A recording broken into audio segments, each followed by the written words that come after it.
Welcome to our program that takes you on a journey through time into the depths of ancient Egyptian history. In this episode, we will learn about one of the greatest figures in history, King Rameses II, and what is said about his relationship with Pharaoh Moses mentioned in the holy books.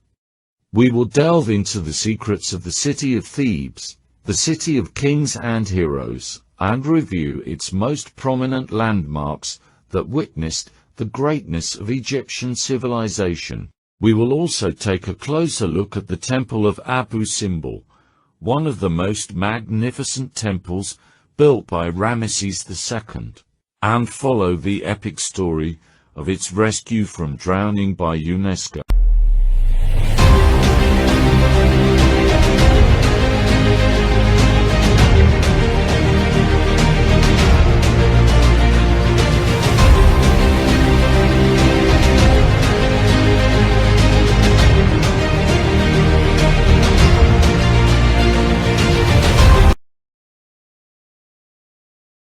I am Ramses II, son of King Seti.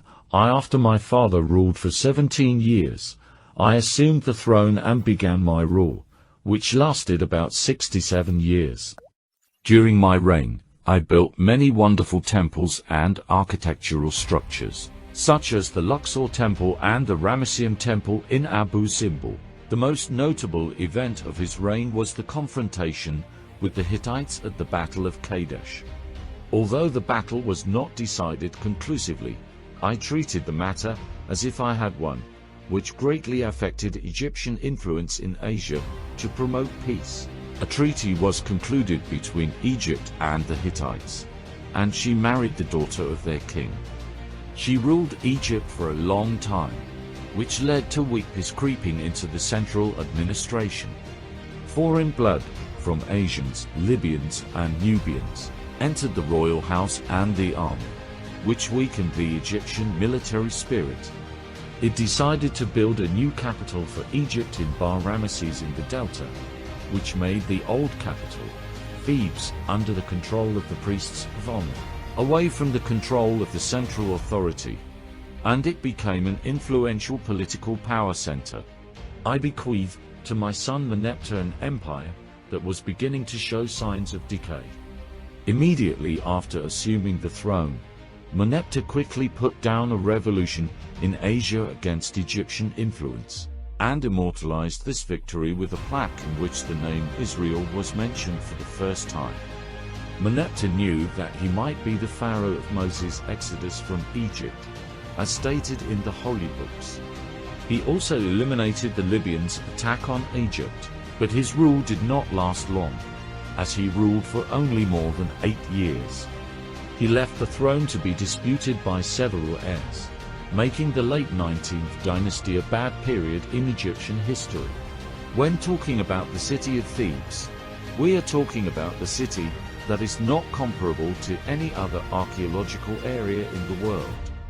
Located 660 kilometers south of Cairo, Thebes is one of the greatest historical and archaeological sites that human civilization has ever seen. Thebes is divided into two main parts, the Western Land and the Eastern Land. Western Land, city of the dead. The Western Land was preferred for burial, as it was considered a sacred place of eternal rest. However, it was not without signs of life. Temples dedicated to the gods formed a large part of this aspect, uniquely linking the world of the living with the world of the dead. This mainland was home to great pyramids and funerary temples that tell stories about the life and death of the pharaohs. The Eastern Bank, the city of life.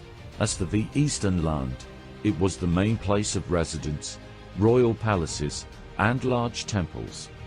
After the unification of the country by Mentuhotep II, this side became the center of vibrant life with daily activities and religious ceremonies.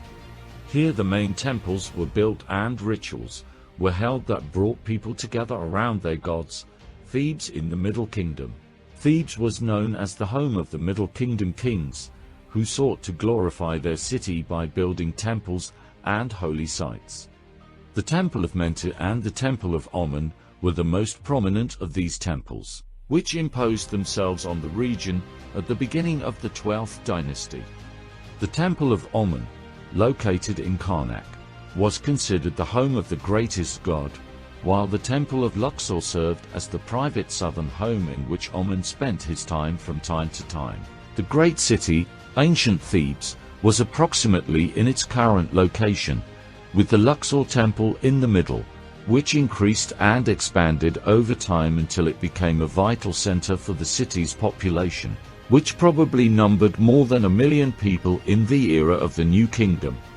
On both sides of the road of Rams, which connected the temples of Luxor and Karnak, there were houses for senior officials and living quarters, giving it the name Victorious City or Guardian City for its role in giving birth to monotheistic heroes. Thebes is not just an archaeological city, but rather a page of ancient Egyptian history, telling the stories of the pharaohs and their gods, and revealing the depth and greatness of Egyptian civilization. Don't forget to press the like button, subscribe to the channel, and activate the bell button to receive all new updates.